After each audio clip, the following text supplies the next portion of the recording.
We are continuing our week-long series, Bloomberg West Top 5, looking back at some of the top tech devices and events of the year, and looking ahead to the stories that you should be watching in 2012. Today, the top 5 game-changing products for next year, and joining us here in San Francisco with his predictions is Tweney, the executive editor of VenturBeat. Thanks for being with us on Bloomberg West. Glad to be here. Let's get right to it.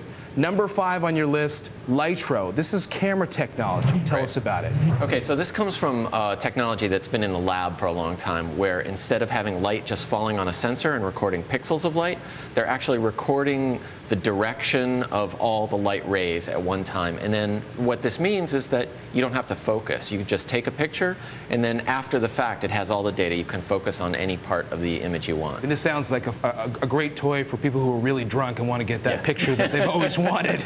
Exactly. It's got all kinds of other possibilities too, because you could take a picture of this room, and then you could zoom in or decide you wanted to shift the highlight from one person to another person. Potentially very revolutionary. They announced it last year. They didn't actually ship. I'm not sure that the Litro camera itself is going to be a game changer, but this technology could totally make a major difference in the way photography is done. The guy who came up with this made it the focus of his Stanford PhD, and then boom, moved away with it. I think it's at least $400. So I guess the big question is whether people are comfortable enough with their iPhones taking pictures, or do they want to take that next step? Right. It's $400, and also the image quality is not that great yet. So it's still evolving. All right. Top product number 4 for 2012, Kindle Fire 2. Tell us about why the Kindle Fire DOS makes the list. DOS, they should call it that. I'm not sure, maybe the Kindle Bonfire or something.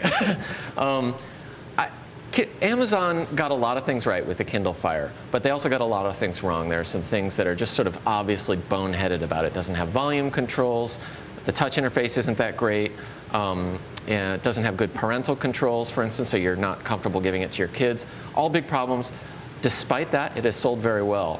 Amazon is really good at fixing problems in version 2. They did that with the Kindle as well, and I think they're going to do it with the Kindle Fire. Hearing what you're saying, I almost feel like there are people who are watching who would be frustrated that they bought the first version of the Kindle Fire. Well, a lot of people did. 4 million bought Kindles. We don't know how many bought Kindle Fires, but there were a lot of Kindle Fires sold.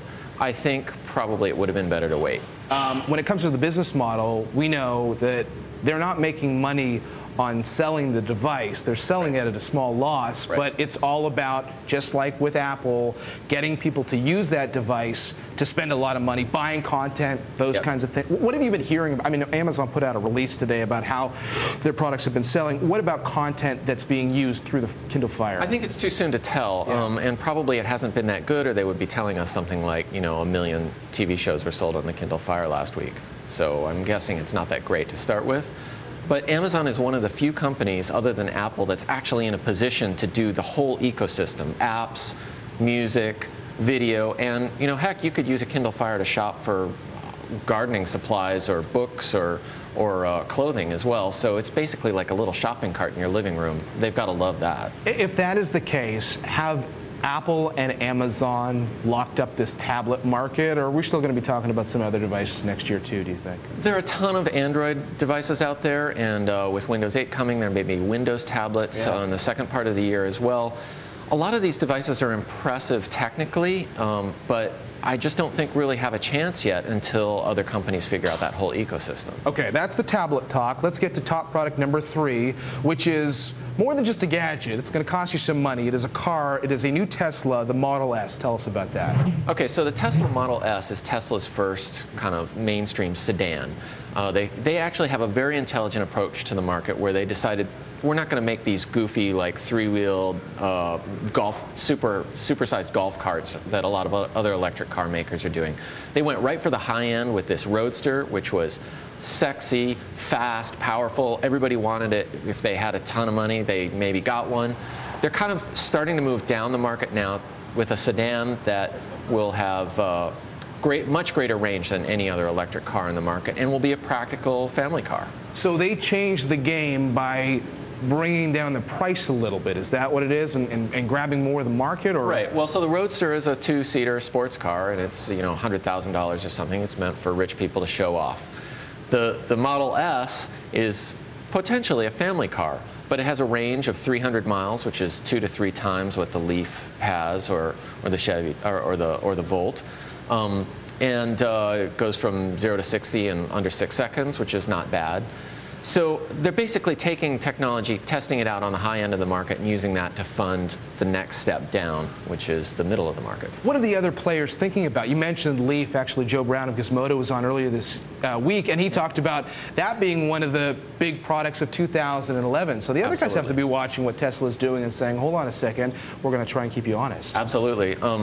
Joe's right. The Leaf is a great car. It's probably the most successful electric car that's on the market yet. But it's still got a range of 80 to 120 miles depending on how you drive it, which means you can't take it to Sacramento. There you go. Not that anybody would want to go to Sacramento. Oh, hold on. We got viewers in Sacramento. And let's get to your number 2 product, Nokia's new smartphones, the Lumia 800 and the 710. Tell us about them.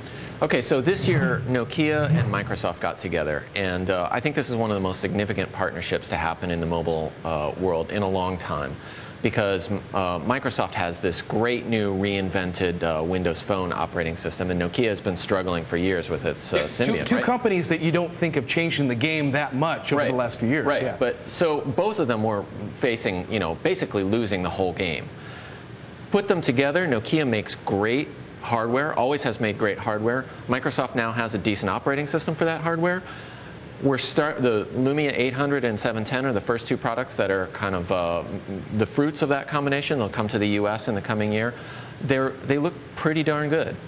Who are these phones designed for? The CEO of Nokia has talked about wanting to have business customers, but it very much looks like something that they're trying to go after the consumer market. They're consumer phones, yeah, and I think that's what Nokia's strength probably is. Yeah. The 800 is meant to be a competitive high-end smartphone, and the 710 is a phone that you pick up for $100 with a contract.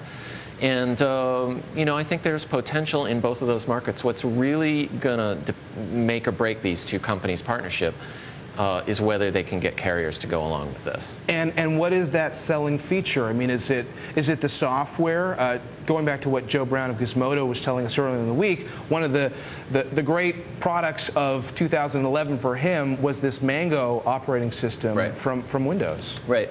So I think it's the operating system and the fact that it's not iPhone and it's not Android, and it actually works and is elegant and is well thought out. And this is a big problem with Android. They have been very successful in selling a lot of Android phones from a lot of different makers, but I think in the coming year the inconsistencies between the implementation of Android, people's frustration with being able to upgrade to different versions, just sort of the general kludginess of the OS are going to start bothering people. Very quickly before we get to our number 1, what if it doesn't sell well? Then what next for, say, Nokia?